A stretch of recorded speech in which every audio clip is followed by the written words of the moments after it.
Hello family, Ram Ram प्रणाम।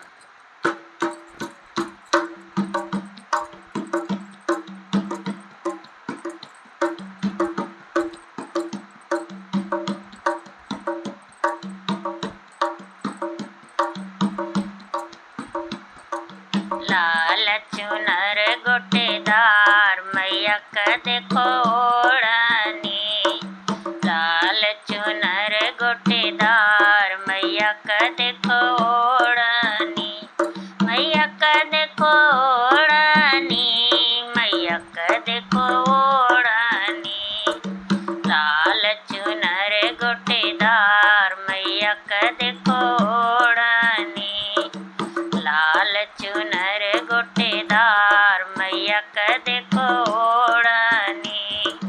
ओढ़नी ओढ़ मैया भाग गई थी।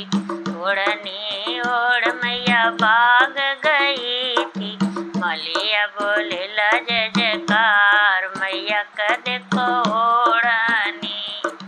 मलिया बोले ला जय जयकार मैया का देखो ओढ़नी।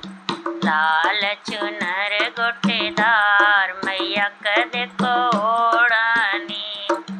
लाल चुनर गोटेदार मैया का देखो ओढ़नी। ओढ़नी ओढ़ मैया कुआं ना गई थी। ओढ़नी ओढ़ मैया कुआं ना गई थी। कहरा बोले ला जय जयकार मैया का देखो ओढ़नी। कहरा बोले ला जय जयकार मैया का देखो ओढ़नी।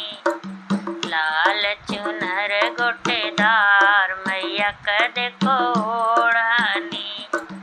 लाल चुनर गोटेदार मैया का देखो ओढ़नी। ओढ़नी ओढ़ मैया महल गई थी।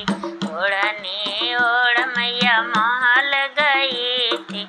राजा बोले ला जय जयकार मैया का देखो ओढ़नी। राजा बोले ला जय जयकार मैया का देखो ओढ़नी। लाल चुनर गोटेदार मैया का देखो ओढ़नी। लाल चुनर गोटेदार मैया का देखो ओढ़नी।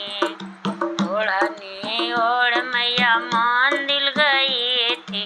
ओढ़नी ओढ़ मैया मंदिर गई थी।